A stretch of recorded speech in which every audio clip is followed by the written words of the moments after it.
The gleaming hull of the Mraxian vessel cast long shadows across the United Nations Plaza in New York, its crystalline surface refracting sunlight into prismatic patterns that danced across the gathered crowd. Ambassador Jack Thompson stood at the forefront of Earth's diplomatic team, his daughter Emily fidgeting with her navy blue dress beside him. The 14-year-old had begged to attend the historic first contact ceremony, and now she couldn't keep her eyes off the alien ship's otherworldly architecture. "Stand still, Em," Jack whispered, though he could hardly blame her excitement. After all, humanity had waited centuries for this moment.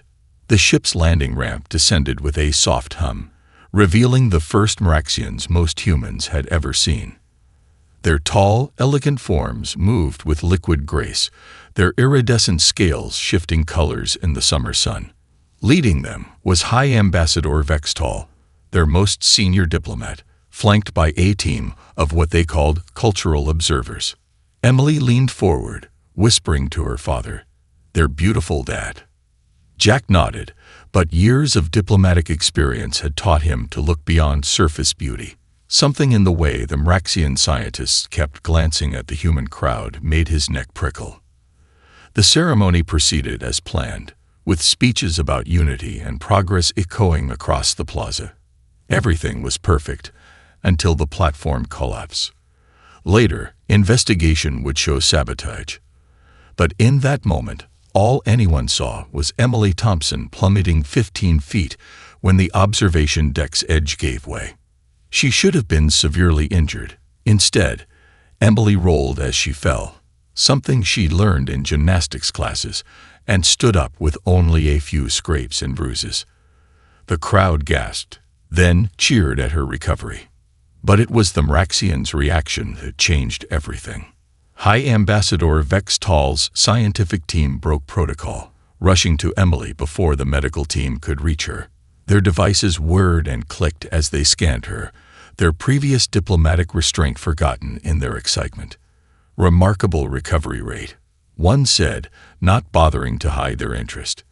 "The cellular regeneration is far beyond baseline parameters."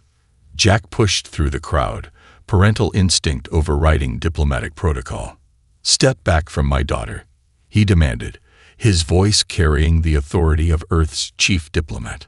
The Mraxian scientists withdrew, but their eyes never left Emily. She stood her ground, chin raised despite the blood trickling from a small cut on her cheek. The wound was already closing. "We mean no offense," Vextall said smoothly, their scales rippling in what humans would later learn was a sign of intense interest. "We are simply fascinated by your species' resilience. Perhaps young Emily would be interested in a cultural exchange visit to our ship. We could learn much from each other." That evening, in the privacy of their diplomatic suite, Emily couldn't stop talking about the incident. "Did you see their faces, Dad? They looked like they'd never seen anyone fall before." Jack stared out the window at the Mraxian ship, its crystal surface now dark against the night sky. "I don't want you near their scientists. Em, something feels off." "Dad, come on. This is history. Besides, they're going to show me their ship tomorrow during the cultural exchange. You already approved it, remember?" He had, and now he regretted it. But how could he explain his unease to his daughter? How could he tell her that he'd seen something predatory in those alien eyes when they washed her heel? In his office, the secure communication line buzzed. General Sandra Mitchell's face appeared on the screen, her expression grave. "Jack, we need to talk about the platform collapse. Our engineers found evidence of tampering." The Mraxians. "We're not sure yet, but their interest in Emily's recovery. It matches a pattern we've seen in their interactions with other species. They're obsessed with biological resilience, particularly in young specimens." Jack's blood ran cold. "The cultural exchange visit tomorrow cannot be canceled without creating a diplomatic incident," Sandra finished. "But we'll have our best security teams in place. Nothing will happen to Emily." As he ended the call, Jack could still see the Mraxian scientists' faces when they scanned his daughter. He'd spent his career reading alien expressions, and what he'd seen wasn't scientific curiosity. It was hunger. The cultural exchange vessel hung in low Earth orbit, like a shard of crystal against the velvet black of space. Emily pressed her face against the transport's window, watching Earth shrink below as they ascended. Her father sat beside her, his knuckles white on the armrest. "Remember the security protocols," Jack said for the third time. "Stay within sight of our guards. Don't accept any food or drink. Don't let them scan me without permission," Emily finished, rolling her eyes. "Dad, I know.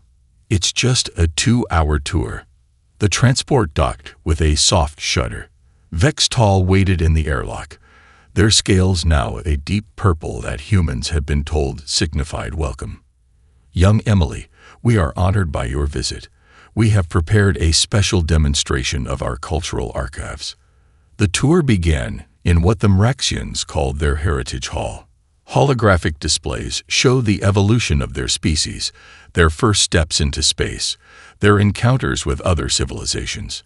Emily noticed that many of the other species shown looked diminished somehow, weak, afraid.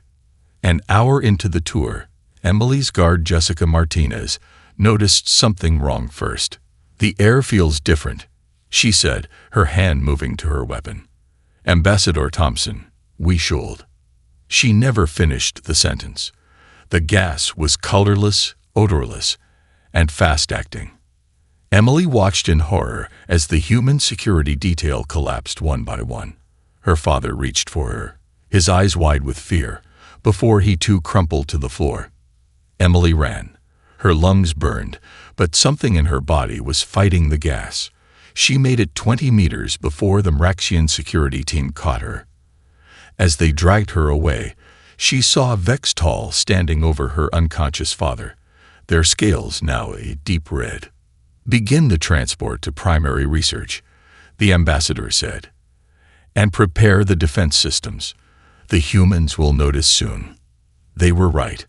30 minutes later, 3 Earth military vessels approached the cultural exchange ship. Captain Sarah Reynolds of the UES Defender led the rescue attempt. "Mraxian vessel, you have violated multiple diplomatic protocols and committed an act of war," she broadcast. "Return Ambassador Thompson and his daughter immediately."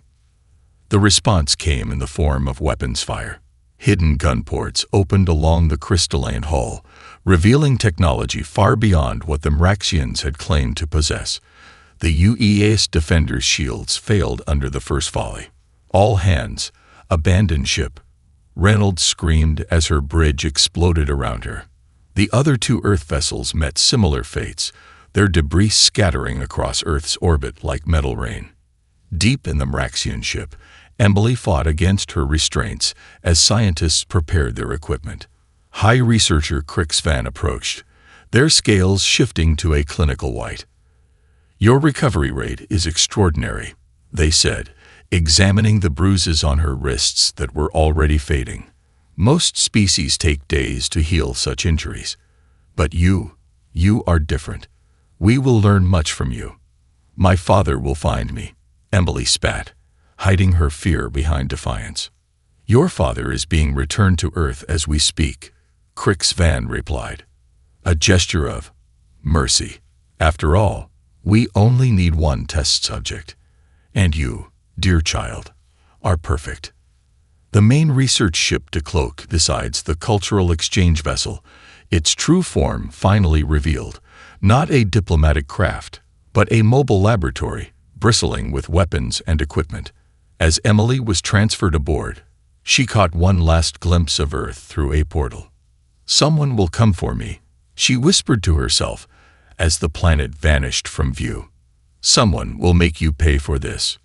In the medical bay of an Earth orbital station, Jack Thompson regained consciousness, screaming his daughter's name. General Sandra Mitchell was already there, her face ashen. "They took her, Sandra," he choked out. "They planned this from the start." "Yes," she said, her voice hard. And now we show them why that was their last mistake. It's time to wake the sleepers. 3 miles beneath the Rocky Mountains, General Sandra Mitchell stood before the World Security Council in a chamber that didn't officially exist. Behind her, through reinforced quantum glass, rows of cryogenic pods stretched into the darkness, each containing a sleeping warrior. Operation Sleeping Dragon was initiated after the Mars Colonial War, she explained, her voice echoing in the silent chamber. We took our best soldiers, enhanced them, and preserved them for a day we hoped would never come. The Chinese representative leaned forward. Why weren't we informed of this program? Because, Counselor, the existence of 10,000 enhanced super soldiers would have started a war. But now, she gestured to a holographic display showing the destruction of Earth's rescue ships. Now we face something worse. The display changed to show Emily Thompson's last known images being dragged away by Mraxian scientists. The room temperature seemed to drop several degrees. How long to wake them? The American president asked, her face ashen. The first wave can be combat ready in 24 hours. Major Diana Hayes will lead them. The chamber's main door opened, and a woman in a medical gown entered.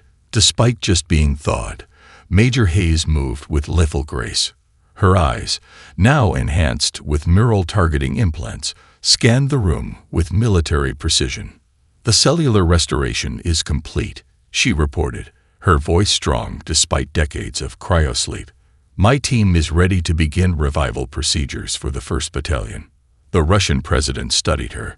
These soldiers, they're not just preserved from the past, are they? What exactly did we do to them? General Mitchell activated another display, showing the complex web of enhancements each soldier carried.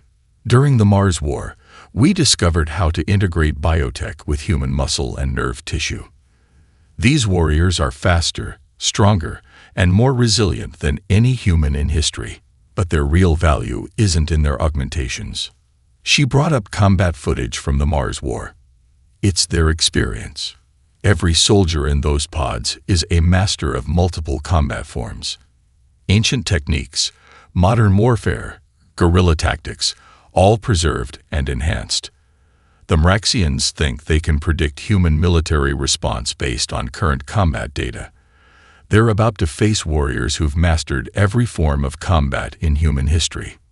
Major Hayes stepped forward, her eyes fixed on Emily's image. The Mars War taught us that technology alone doesn't win battles. It's the warrior's spirit, the accumulated knowledge of generations of combat. We carry that knowledge in our bodies, in our enhanced minds, and now we wake to use it. The council chamber's lights dimmed as the first wave of revival sequences initiated. Pods began to glow one by one, each containing a soldier with enough combat experience to turn the tide of a war. What about the girl? The Indian representative asked. Can these soldiers reach her in time? Emily Thompson's implanted tracker shows she's being taken to a research facility in the outer solar system. General Mitchell replied. We have a 12-hour window before they jump to faster-than-light travel. Major Hayes and her first team will. An alert cut through the room. New data streamed across the displays, showing massive energy signatures appearing throughout the solar system. They're decloaking their fleet, Major Hayes said, her enhanced eyes processing the tactical data. 17 capital ships, multiple support vessels. They never came for diplomacy. This was a military operation from the start. Then why take one child? The French representative demanded. Why risk war for a single test subject? General Mitchell's face hardened, because they don't think it's a risk. They believe their technology makes them invincible. They don't understand what they've awakened. Major Hayes turned to watch more pods beginning their revival sequence. In each one, a warrior's eyes opened, enhanced muscles beginning to move after decades of sleep. These weren't just soldiers. They were living weapons, each carrying the combined combat knowledge of humanity's most lethal warriors. "How long until the first strike team is ready?" the general asked. Hayes checked her neural display. 8 hours. We'll need a distraction to reach the research vessel. You'll have it. The regular fleet will engage their capital ships while you insert your team. Mitchell turned to the council. The Mrexians thought they could study human resilience. They're about to experience it firsthand. Steam rolled off the cryogenic pods as they opened one by one, each releasing a warrior from their decades-long sleep. Major Diana Hayes walked between the rows, her enhanced vision monitoring their vital signs as they awakened. These weren't just soldiers. They were legends of the Mars War, each one a master of combat arts, both ancient and modern. "Status report," she called out, her voice carrying through the underground facility. Sergeant Marcus "Ghost" Wilson, former Special Forces stealth specialist, was the first to respond. His dark skin still glistened with cryo-fluid as he checked his neural implants. Enhancement systems online. Combat reflexes at 150% of baseline. Around him, other warriors were rising. Captain Sarah Huntress Rodriguez, the best scout in Mars war history. Lieutenant James Samurai Chen, who'd combined ancient Japanese sword techniques with modern combat systems, each one a master of their craft, preserved at their peak. In the command center above, General Mitchell watched the Mrexian fleet's movements on the tactical display.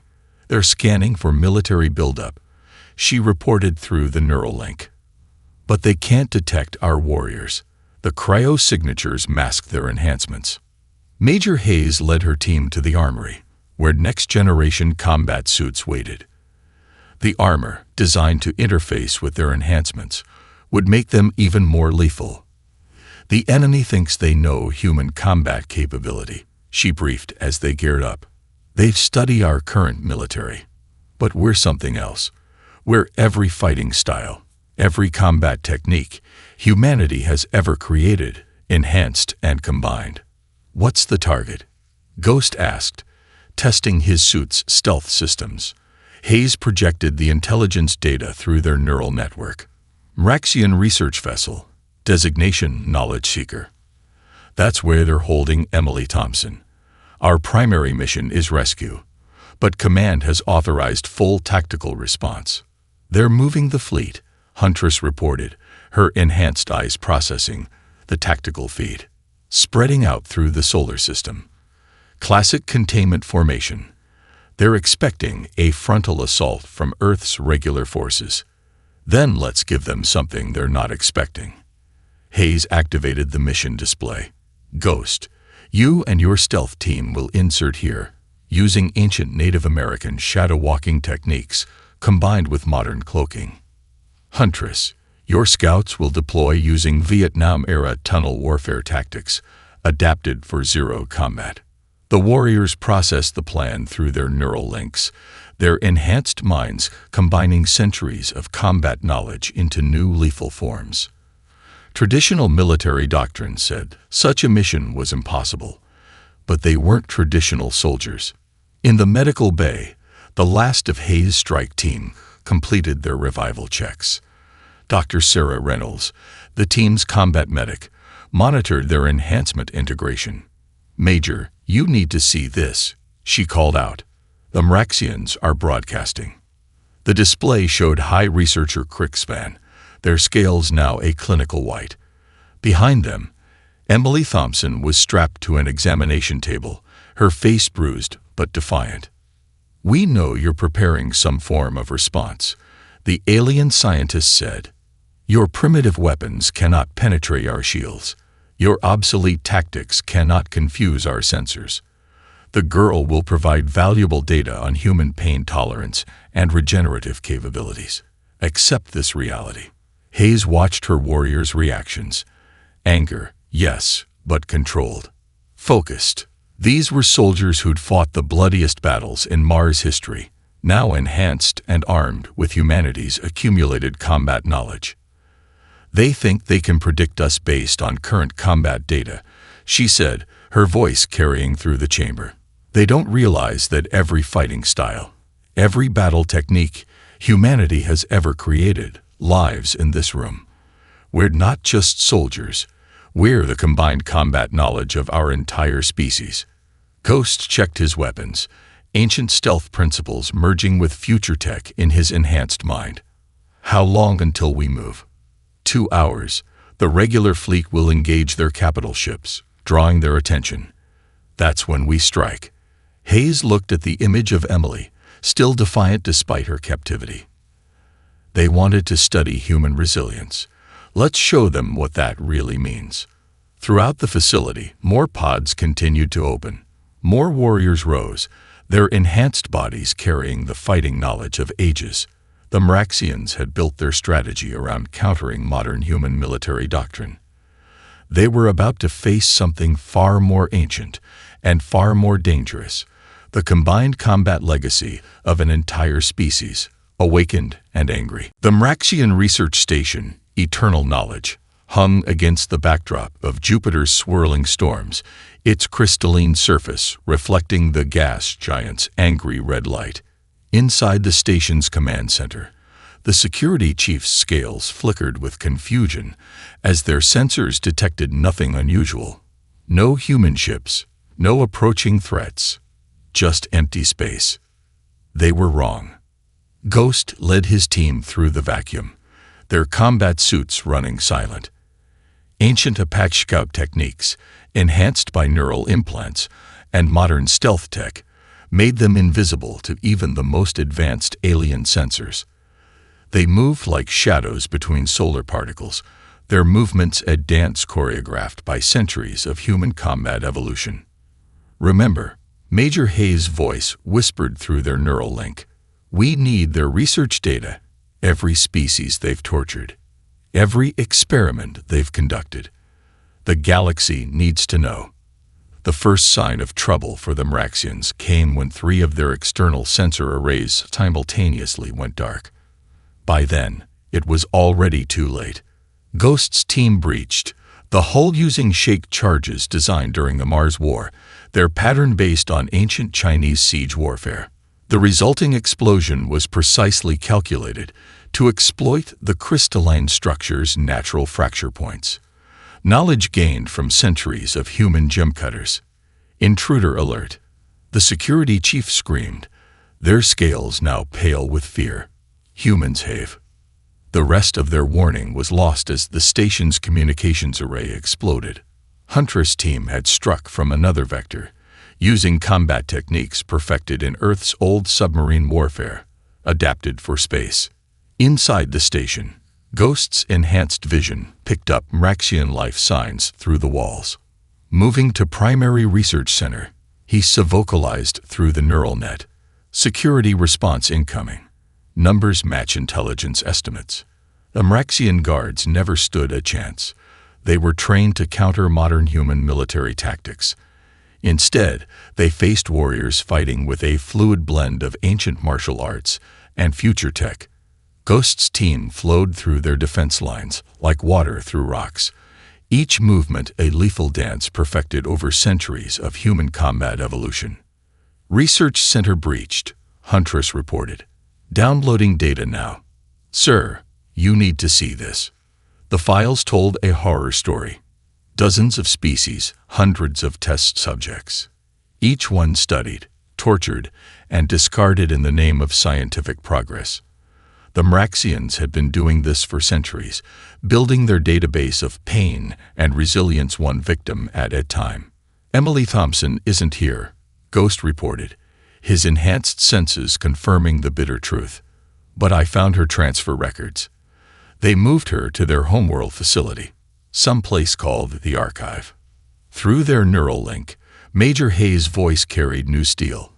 Copy all data. Plant the charges. Let's show them how humans reply to torture centers.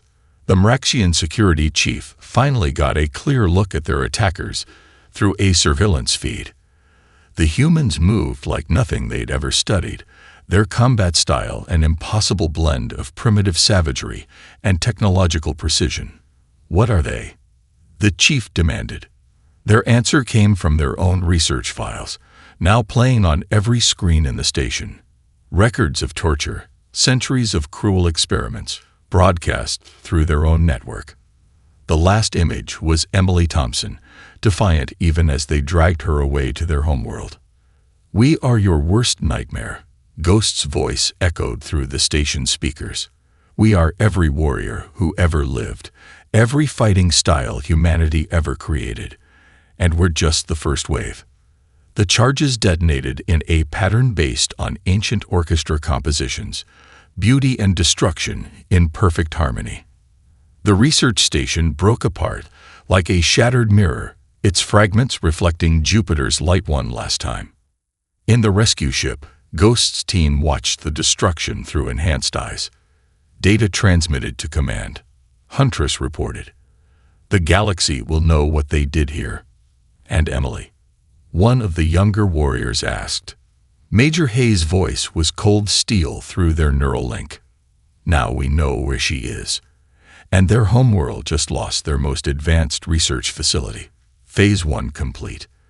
The warriors felt their enhancements humming with combat energy, ancient battle songs playing through their neural networks. The Mraxians had built their defenses against modern weapons. They were about to face something far older and far more dangerous, the combined combat legacy of every human warrior who ever lived. High Commander Vextal's scales shifted to ash gray as they watched another defense station explode. The humans were not fighting like any species they'd studied. Their attacks made no tactical sense until it was too late to counter them. "How are they bypassing our sensors?" they demanded, watching as a third station went dark. "Where are they getting this technology?" The answer came in the form of a massive explosion that rocked their command ship. On the external cameras, they caught a glimpse of their attackers, human warriors moving through space like ancient predators. Their combat styles, a bewildering mix of primitive and future tech. In the lead strike ship, Major Hayes watched the battle through her enhanced vision. More Cryo soldiers had awakened, each squad bringing centuries of combat knowledge to the fight. "Status report," she called through the neural network. "Squad 3 has breached their western defense line," Ghost reported. "Using modified Viking shield wall tactics in Zeroed. They never saw it coming." "Squad 7 is through their inner perimeter," Huntress added. "Mongol cavalry formations, adapted for space combat. Their targeting systems can't track the pattern." The Mraxian fleet had expected modern human military doctrine. Instead, they faced combat techniques from every era of Earth's history, enhanced by future tech and executed by perfect warriors. A squad using ancient Roman legion tactics would strike from one direction, while another team hit them with modified samurai sword-fighting patterns through space. In their command center, Crix Van watched their forces crumble with growing horror. "Impossible," they whispered, their scales now bone-white. "Our analysis of human combat capabilities was based on current military data," Emily Thompson said from her restraints, her voice hoarse, but triumphant. "You never saw our real weapons, the old ways, the fighting styles written in our blood." A massive explosion cut through their conversation as Squad 5, led by Captain Rodriguez, breached another defense line. They moved like Native American shadow warriors through space, their enhanced bodies flowing between enemy shots as if they were raindrops. "All teams, mark your targets," Hayes commanded through the neural net. "Execute pattern Delta 7. The attack that followed would be studied in military academies across the galaxy for centuries. Squads of enhanced warriors hit the Mraxian fleet from multiple vectors, each using different historical combat techniques. Ancient Greek phalanx formations in space, medieval night charge patterns through void, Vietnamese guerrilla tactics among the stars. Their shields are based on predictive analytics, Ghost reported, as his team breached another ship. They can't handle the randomness of combined historical combat styles. The Mraxian command ship shuddered as another strike hit home. This time, the attackers used a pattern based on ancient Chinese water warfare, their movements flowing like a river through space, The ship's defenses, designed to counter modern military attacks, couldn't track the fluid, unpredictable movements. "Fall back to secondary positions," Vextall ordered, but it was too late. The humans had adapted old Earth naval warfare techniques to space combat, cutting off their retreat paths with precision strikes. In the research lab, Emily felt the ship rock with another impact. Through the viewing port, she watched human warriors move through space like dancing stars, their combat patterns a beautiful and terrifying display of their species' martial heritage. "You should have left us alone," she told Crixvan, who stood frozen at their instruments. "Humans don't just fight with technology. We fight with the knowledge of every warrior who ever lived."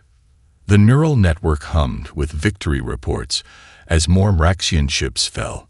Major Hayes' voice cut through the chatter. "All teams, converge on the command ship. It's time to remind the galaxy why humanity's combat legacy was worth preserving."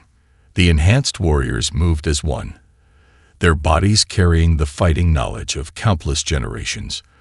They had been preserved for this moment, when humanity's enemies would learn that Earth's greatest weapon wasn't its technology, but the combined combat wisdom of its entire history. The Mraxian homeworld gleamed like a crystal sphere in space, its surface covered in towering cities that refracted starlight in dazzling patterns. High Command had never failed to protect this world. Their defenses were considered impregnable, their security grid unmatched in the known galaxy. Major Hayes watched through enhanced eyes as her strike teams moved into position. "Remember your training," she transmitted through the neural network. "Everything humanity ever learned about combat lives in your bodies. Use it all." The first wave struck like ancient lightning.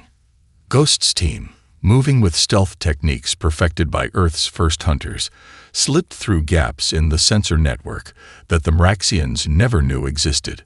They used modified Native American ghost dance patterns, their enhanced bodies flowing between security sweeps like smoke through air. "Perimeter breached," Ghost reported. Moving to Phase 2. Huntress led the second strike, her warriors adapting medieval siege tactics for orbital combat. They struck the defensive satellites using battle formations that predated electricity, enhanced by technology that shouldn't exist for another century. Inside the central archive, Emily Thompson felt the first tremors of battle. Her captors had grown increasingly nervous, their scales shifting through colors of fear and confusion. Crixvan paced before her cell, their scientific certainty crumbling. "Your weapons cannot breach our capital," they insisted, but their voice wavered. "Our defenses are based on perfect mathematical models." Emily smiled through split lips. "Math doesn't win wars," she said. "Warriors do." As if to prove her point, a massive explosion rocked the facility. Squad 3, using modified Roman legion tactics, had breached the outer defense ring. They moved in perfect formation, their enhanced bodies executing combat maneuvers that had once conquered Earth's greatest empire. "All teams, converge on the archive," Hayes commanded. "Ghost team, status." "Inner defenses are adapting," Ghost reported, as his team moved through the city's underground systems. They used Vietnam tunnel warfare techniques, enhanced by modern tech. But they're still reacting to known combat patterns. They haven't figured out we're using historical data. The Mraxian High Command watched in horror as their perfect defenses crumbled. Human warriors moved through their security like water through a sieve, using combat styles that predated space travel. A squad would attack using ancient Greek phalanx formations, then seamlessly switch to feudal Japanese battle tactics. "How are they doing this?" the defense minister demanded, their scales now ash-white. "Their technology should not allow." "It's not the technology," Crixvan interrupted, finally understanding. "It's them. We study their weapons, their ships, their modern military. But these warriors, they're something else, something we never saw in our research." Major Hayes led the final assault on the archive personally. Her team moved like medieval knights through the streets, their enhanced bodies protected by energy shields that mimicked ancient tower formations. When Raxian forces tried to surround them, they switched to Zulu pincer tactics, turning the trap against its makers. Emily Thompson, if you can hear this, Hayes broadcast on all frequencies. Hold on. We're coming. In her cell, Emily felt the building shake as human warriors breached the archive's main doors. They came through fighting like something from Earth's most ancient stories. Perfect soldiers carrying the combined combat knowledge of an entire species. Ghost's team hit the security center using silent kill techniques from Earth's first assassins. Huntress led her squad through the upper levels, their movements based on ancient mountain warfare patterns. And through it all, Major Hayes drove toward the central chamber, where their sensors showed one human life sign. Last door, Ghost reported. Heavy resistance. Hayes' voice was cold steel through the neural net. Execute final pattern. Show them everything. The battle that followed would be remembered as long as the galaxy had history. Human warriors, enhanced and perfect, using every combat style Earth had ever known. They fought with the precision of modern soldiers and the raw power of ancient warriors, their enhanced bodies moving in patterns that spanned human history. As the last door fell, Emily Thompson saw her rescuers for the first time. They moved like living legends, their combat suits gleaming with power, their bodies carrying the fighting knowledge of countless generations. Ready to go home? Major Hayes asked, extending her hand. Emily looked at her fallen captors, then at the warriors who had crossed space to save her. They wanted to study human strength, she said. I think they learned their lesson. The halls of the United Nations had never been so quiet. Emily Thompson stood before the World Security Council, her father's hand on her shoulder. The bruises on her face were fading, but the steel in her eyes remained. They thought they could break us, she said, her voice carrying through the chamber. They believed their science could measure human strength. They were wrong. Behind her, Major Hayes and her warriors stood at attention, their combat suits now ceremonial, but no less lethal. The enhanced soldiers had become living legends, the sleeping dragons who had awakened to remind the galaxy why Earth's military heritage was feared. The Mraxian surrender was unconditional, General Mitchell reported. Their research facilities have been dismantled. Their test subjects, all 2,017 of them, from 12 different species, have been released and returned to their homeworlds. The Chinese representative leaned forward, and their leadership, High Researcher Crixvan, and their scientific council await trial for crimes against sentient life. Hayes answered. The evidence from their own archives was comprehensive.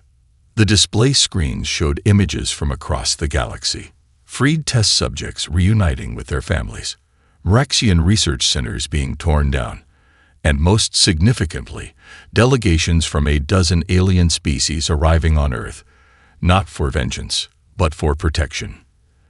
They're calling us the Guardian Species now, Ambassador Thompson said, his voice thick with emotion. They've seen what we can do.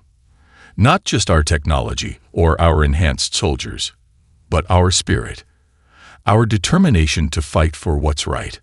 Emily stepped forward again. I wasn't just a test subject to them. I was a symbol, proof that they could break any species, study any being. Instead, I became a different kind of symbol. I showed them that humanity's strength isn't in our bodies or our technology.